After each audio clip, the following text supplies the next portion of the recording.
Ассаламу алейкум, урматтуу Шевега программасынын көрүүчүлөрү. Мен азыр Иксан кооперативинин 2023 жылдагы ишмердүүлүгү боюнча жылдык отчет же болбосо жыл жыйынтыгы катары бир берип коеюн деп туура көрдүм. Буга чейин бир топ информацияларды айтып эле келатам, маалыматтарды айтып эле келатам. Анча мынча гана түшүнбөстөр болбосо, негизинен жалпы жонунан айтылган маалыматтарга ушул көрүүчүлөр анан ушул мурда Иксан компаниясында үй алам деп же машина алам деп иши кыза же акчадан жок же үйдөн жок деген адамдардын баягы ниеттерин ишке ашыруу үчүн бүгүнкү күндө Иксан компаниясынын жерлердеги өкүлчүлүктөрү тыным албай күн түн дебей иштеп жаткан чагы. Азыр мен ушул Бекболсун Малабаев ушул Иксан компаниясынын Ош Жалал Абад региондорунун жооптусу, координатору же болбосо жетекчиси деп деле койсок болот. Ушул азыркы күндө мына ушул региондорго өзү офисте отуруп албай, чыгып барып, сотко бергенин сотко берип, сүйлөшкөн менен компромисске келип, кыскасы мына ушундай ишмердүүлөр жүрүп жаткан чактар. Ассаламу алейкум. Бекболсун мырза, мына ушул Иксан компаниясы боюнча азыр ушу эл күткөн, ушул эл үмүт кылып, ушул дагы Швейга программасынан дагы кандай маалыматтар чыгат экен деп күтүп аткан чагыда, мына 2023 жыл жыйынтыкталып, 2024 жылдын босогосунда турабыз. 2023 жылды кандай жыйынтыктадыңыздар? Мындай ачык айрым так маалыматтарды берсеңиз. Жакшы суроо бердиңиз. Азыр эле ошол Кызылкая шаарынан келдик. Бүгүн бизде ошол бир соттук отурум бар эле. Ошол соттук отурумдан келип эле ошол пландагандай балдар менен отчет жасап отурабыз. Бул жерде азыр балдар мага берген маалымат боюнча былтыркы 28 декабрь 2022 жылы общий биздин Ош шаары боюнча үй алам же болбосо акчасын алам деген отказ пайщиктерибиздин саны 800дөн ашык болгон. Бүгүнкү күндө мен ошол акчамды алат элем же болбосо мен жаңы курулуп аткан үйлөргө өтөм деген адамдардын саны биздики азыр данный момент 493гө түшүптүр 800дөн. Буга кошумча дагы 1000ге жакын биздин акчабызды алабыз деген пайщиктерибиз бар эле. 2022 жылга маалымат. Азыр 2023 жылы ошол только биз үйгө дагы өтпөйбүз, өзүбүздүн гана акчабызды алабыз деген пайщиктердин саны 350 адам болуп атат. Бул Ош шаары боюнча. Андан сырткары Баткен облусу бар, Жалал Абад облусу бар. Алар дагы өздөрүнүн отчетун даярдап атышат. Кудай калса жаңы жылдан кийин дагы пландап атабыз. Ошо жеринен барып Жалал Абад облусунда кандай иштер жүрүп атат, Жалал Абад шаарында. Азыр Жалал Абад облусу боюнча 3 офис иштеп атат данный момент. Ала Бука районунда, Таш көмүр шаарында и Жалал Абад шаарынын өзүндө. Баткен облусу боюнча офистер бар жогу жабылган. Ал жерде биздин бир координаторубуз бар эле, Кызылкая подразделениясынын юристи. Ал дагы ошол үй бүлөлүк шартыма байланыштуу мен дагы кызматтан кетем деп ошо арызын жазганы даярданып атат. Бүгүн ошол сот процессине катышканча ал жакты дагы бир сыра барып контролдоп келдим. Ал жакта общий 100дөй пайщик калган. Мурунку пятница күнү мен Исфана шаарына чейин барып, өзүм ошо пайщиктер менен жолугушуу, бир 3 пайщик менен жолугушуп кайтканмын. Баткен шаарынан жолугуштум, Исфана шаарынан жолугуштум, Кызылкая шаарынан жолугуштум. Аларда азыр маалымат аздыгына байланыштуу, кандай кылабыз, Иксан кооператив ушуну менен жабылып калдыбы, биз Иксан кооперативине төккөн акчабызды ала албай калабызбы деген күмөндүү ойлорун четке алып, алар менен сүйлөшүп эми алсак, жаңы курулуп аткан ПСО үйлөр деп коебуз, ошол үйлөрдөн алууга даяр экен. Где-то 30% ошол WhatsApp группаларда жүргүзүлгөн маалыматтарга жараша 30% Бишкек шаарынан, 30% Ош шаарынан, 30% ошол өздөрүнүн райондорунан алууга макул болуп эми атат. Кызылкая шаарынан дагы биз ал жерден бир строительный компания менен доогор түзүп келгенмин. Ал строительный компаниянын директору бизде пайщик болуп өзү үй алган экен. Кызылкая шаарынан кандай жардам керек, мен силерге жардам берейин, мен Иксандын бир жакшылыгын көрүп өзүм үй алганмын дегенден ошол эмеге соттук процесске барганда ал бала менен жолугуп сүйлөшүп жаңы үйдү салып баштаптыр. Ал уже баягы нолдон чыгып, уже биринчи этаждын котловану биринчи этажга арматуралар токулуп атыптыр. Ал боюнча дагы биздин балдар видео тартышты. ал интервьюнун жүрүшүндө ал видеодагы көрсөтүлүп, байланыш телефондорун беребиз кимге барып жолугушу боюнча. Жалал Абад шаары боюнча маалымат бере кете турган болсом, Жалал Абад шаарында балдар иштеп атышат. Ал жерде Спутник шаарчасында, Токтогул көчөсүндө жаңы курулган үйлөргө өтүп атат. Ташкөмүр шаары боюнча, Ташкөмүр шаарында Пионерский көчөсүндө 2 үй биздин партнерлор тарабынан сатылып алынган. Ал үйдүн бирөөсүнүн чатыры жабылып бүттү 100%. Ал жерде потолокторун, тепкичтерин арматурага чагып жиберген экен. Алардын ошо бир үйдүн полностью тепкичтери, потолоктору кайра башынан куюлуп, азыркы моментте Кудай калса могу жаңы жылдан кийин ошо айнектери коюлуп, ал шабак иштерине түшө турган болуп атат. Ташкөмүр шаарынан баягы бизге жазылган пайщиктер дагы ошол үйлөргө алууга өздөрүнүн ниеттерин билдиришип, азыр уже списоктор такталып атат. Жакынкы күндөрү пландап мен өзүм барып ошо ЧВГ программасы аркылуу ошол үйлөрдө кандай ремонт иштери жүрүп атат, же болбосо курулуш иштери кандай кетип атат, жеринен силерге тартып көрсөтүүгө аракет кылабыз. Андан сырткары дагы мондай белгилеп кетүүчү, бул басым жасала турган иштердин негизи соттук процесстерде башында айтып кеттим. Ош шаары, Кара Суу району, Каракулжа районунан төлөбөгөн 11 адамдын ишин сотко өткүздүк бул 2023 жылы. Анын ичинен 3 адамдын сатып алуу жана сатуу келишимин бузулуп, 2 адамдын үйүн уже өз ыктыярдуу үйдөн чыгуу боюнча сунуштарды бергенбиз. Мындайча айтканда выселениегече. Ал мыйзам чегинде ал үйлөр уже Ихсан кооперативине таандык. Бирок алар биздин берген сунушка эч кандай жооп бербегендиктен баана реакция кылышкан жок. Биз бир үйдө эмеге өткүзүп берип, Кара Суу райондук сотуна өткүздүк. Бир үйдө Ош шаарында жайгашкандыгына байланыштуу Ош шаардык сотуна бердик. Азыр кээлерин айта турган болсок, кээлер айтат да мындай факт менен сүйлөп бергиле депчи. Мына бул кызыл китеп, бул техникалык паспорт. Бул Кара Суу райондук сотуна берилген Ихсан кооперативинин өткөн үйдүн документи. Бул жерде баарыңыздарга мондай бир далил катары көрсөтүп кетсем, бул бандай 3 тараптуу келишимдин негизинде өткөн. Башында бул башка адамда болгон, андан кийин Ихсан кооперативине өтүп, Ихсан кооперативи ошо бизге акча төлөгөн адамдын атын өткүзгөн. Бирок бул адам тилекке каршы бизге төлөбөй койгондугуна байланыштуу 18 сентябрь 2023 жылы соттун чечими менен кайра Ихсан кооперативинин эмесине өттү, менчигине өттү. Биз бул адамга ноябрь айында сунуш бергенбиз. Өз ыктыярыңыз менен Ихсан кооперативинин менчигине тиешелүү болгон үйдөн чыгыңыз. Биз бул үйдү сатып, сиз өзүңүз төлөгөн акчаны кайра кайтарып беребиз. Калган разницасын сизден кийинки кылган акчасын ала албай калган, же машинага акча төлөп ала албай калган адамдарга төлөп берели деп сунуш бергенбиз. Бирок сунушубузга эме берилген жок, эч кандай жыйынтык чыккан жок. Азыр Кара Суу райондук сотуна берилгенбиз. Ал январь айына белгиленген. Кудай кааласа чечим биз тарапка чыга турган болсо, бул үйдү сатып, акчасын ала албай калган пайщиктерге бөлүп беребиз деп турабыз. Андан сырткары могул бир пайщиктин соту, бул Свердлов райондук, Бишкек шаары Свердлов райондук сотуна кетти. Себеп дегенде ал үйдү Бишкек шаарынан алган. Бир пайщиктин соттук процесси бул Кызылкаяда, себеби жашаган жери Кызылкаяда экен. Азыр баягы граждандык кодекске жараша алынган мүлк кайсы жерде болсо, ошол жакка гана сотко бере алат экенбиз. Ошол себептүү бир соттук процессибиз Кызылкая шаарында жүрүп атат. Дагы бир үй алып төлөбөй койгон пайщигибиз бул Каракулжа районунда, Каракулжа райондук сотунда. Бул дагы 3-чү отурумга келип калды. Кудай кааласа бул да төзүм төлөйм деп азыр данный момент эме кылып жүрөт, акча издеп. Эгерде сот чечими чыкканга чейин төлөй турган болсо, биз өзүбүздүн арызыбызды кайра кайтарып алабыз дагы, үй өзүнүн атында калат. Жок, эгер андай болбой турган болсо, биз да бул келишимди бузуп, уже аны дагы ыктыярдуу түрдө үйдөн чыгарууга биз сунуш беребиз.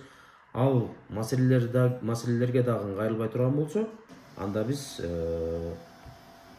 сотко кайрылып үйдөн чыгарууга биз андай муктаж болуп калабыз да. Мажбур болуп каласыздар, мажбур болуп каласыздар. Ошол себептүү баягы үй алгандарга айтмакчыбыз да, сиздер баягы үйдү сиздерден кийин жазылган адамдардын акчасын алгансыздар. Акча ыксандык эмес. Ошол себептүү баягы 5 жылга кыскартабыз, мен 10 жылга алганмын, 10 жылга түзгөнмүн. Ошол боюнча 10 жыл бою төлөйм деп андай тоңмоңунду кылгандар же тоотпогондор болсо, мен сиздерге кайрылып кетип элем. Граждандык кодекстин 413-статьясында жазылып турат ошол жерде. Эгерде бир тарап келишимди буза турган болсо, 1 ай мурун сунуш берип, эгер сунушка көнбөй турган болсо, анда сотко кайрылууга укуктуу. Ошол себептүү эгерде биз сотко кайрыла турган болсок, ортодо мамлекеттик алым деген бар, мамлекеттик алым и адвокаттын услугасы деген бар. Ошого жеткизбестен өзүңүздөр келип эле 2024-жылдан баштап 8-ине чейин дем алышып атат, бирок бизде дем алыш 2-3 күнгө гана созулат. Биздин кыздардын, балдардын телефондорун баарын билесиздер, общий WhatsApp группага чогулуп атышат азыр. Байланышып, акцеркага келиңиздер, кыскартып кетиңиздер. Канчалык эрте төлөй турган болсоңуздар, биз дагы сиздерден кийинки пайщиктердин акчасын тезирээк утулуп, биз дагы уже 2021-жылдары канча адам болсо, азыр бизде могу жерде 5 эл адам калды. 5 сотрудникти мен дагы азыр сен жакшы деп кармап отурам. Чынын айткандачы, азыр 2 сотрудникибиз дагы ошол үй бүлөлүк шартына байланыштуу иштен чыгып, азыр мигрант болуп кетишти. Алар деле иштемек болгону баягы кризистик ситуацияда уже эме болушту да, алар дагы жадашты. Бала чака бар, бала чакага эме кылайлы. Чынын айтканда 2-3 айдан бери анда айлык албай иштеп калган күндөр болот. Аны дагы баса белдеп кетиши мүмкүн. Бул жерде айтат, айлыкты биздин эсебибизден алтасыңар депчи. Эгерде биз силердин эсебиңерден алганда, мен була балдарга эч кандай увольнениеге же миграцияга кетирбестен эле ушул жерден кармап калып иштетмекмин. Ошол себептүү сиздерден суранып кетет элем, үй алган пайщиктер, көбүрөөктөн тезирээк төлөп, үйлөрүңүздөрдү алып чыгып кетиңиздер.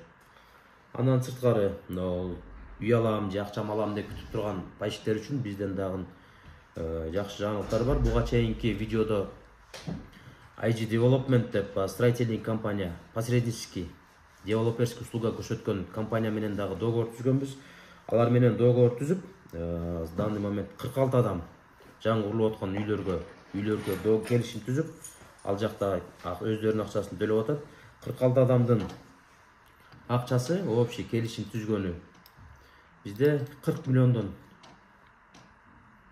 45 миллиондой акча өткөзө турган болсок, анын ичинен 17 миллионун мен ошол IG Development компаниясына толук төлөп өткөзүп бердим.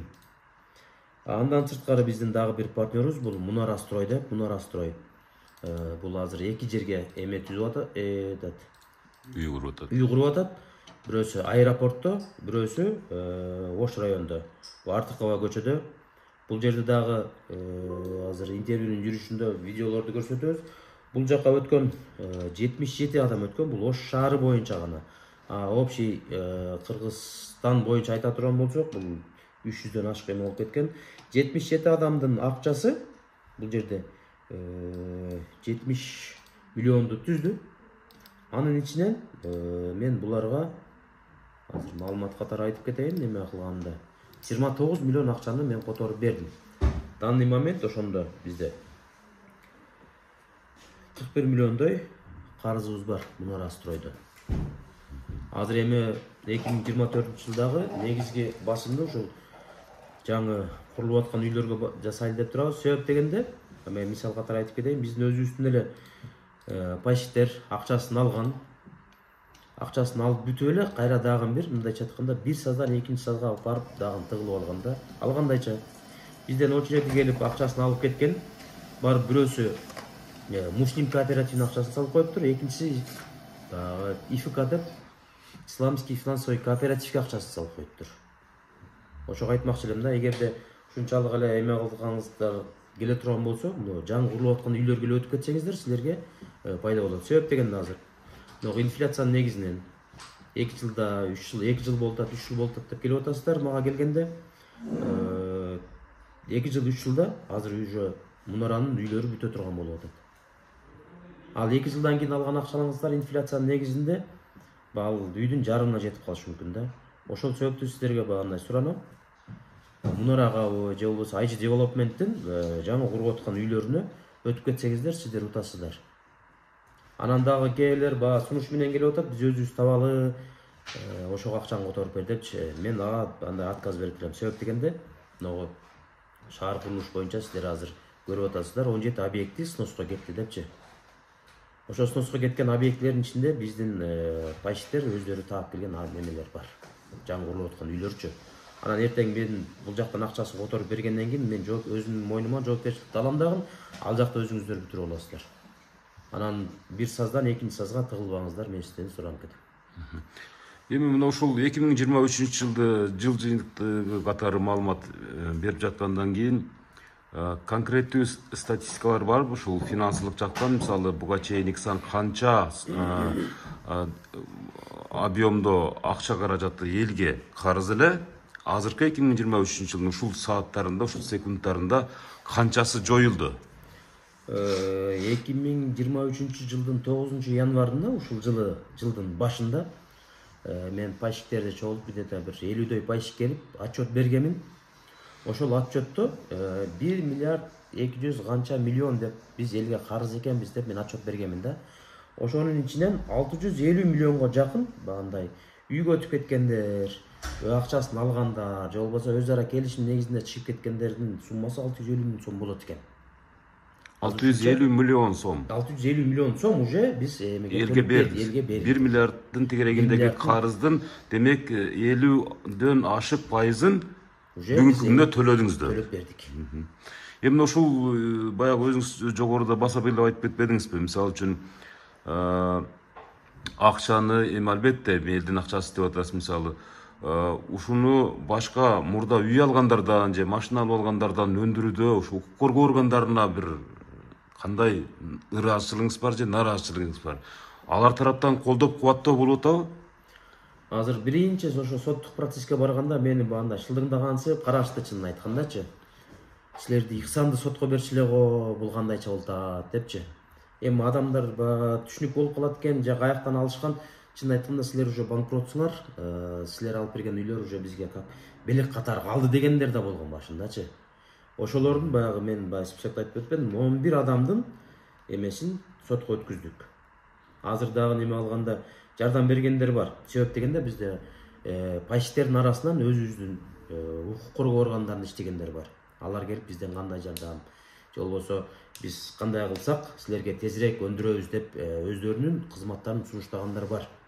Аларга биз кээде таба албай калган же болбосо машиналарды соттун чечими менен камакка штраф стоянкага коюш мезгилдерде биз ошолорго кайрылып эме кылабыз.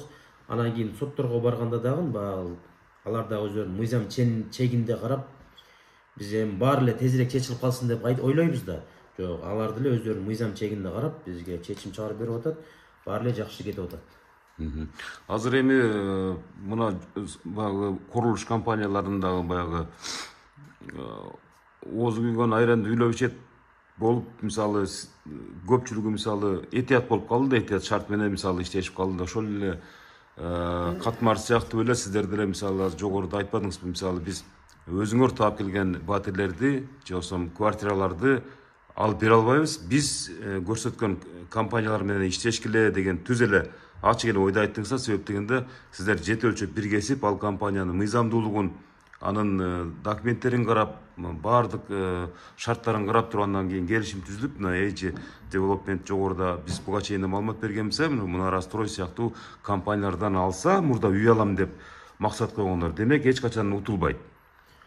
Алар менен башында ошо договор түзүп биздин Бишкек, биздин главный офисибиз, башкы офисибиз юристтери баардык документациясын текшерип бүтүшкөн.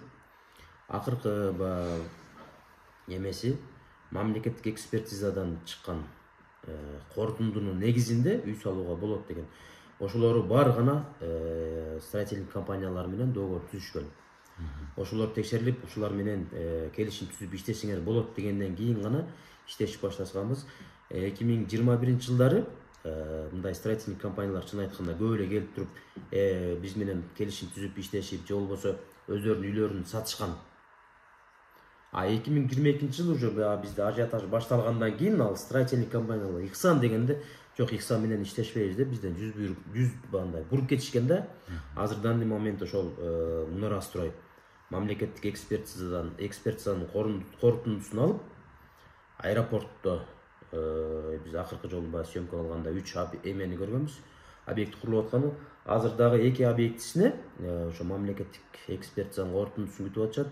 Эгер ал чыга турган болсо, дагы ал жерге 2 эме түзүлөт. Алар менен да демек келишим түзүп, 2 блоктон дагы үй алып бергенге уже баягы биздин эмелерибиз келишимге кол коюлган турат. Мына IG Development боюнча дагы айтып кете турган болсок, булар дагы өздөрүнүн юристтери, булар строительный материалдарды берет экен, өздөрүнүн услугасын көрсөтүп атат.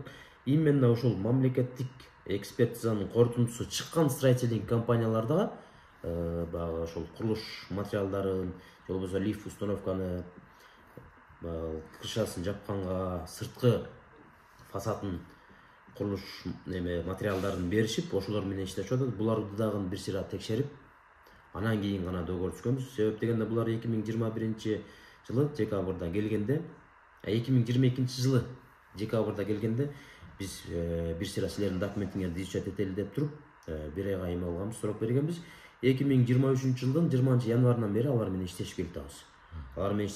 Кудайга шүгүр, азыр ошо 46 адам келишимдерин алып, ал жака төлөп атат.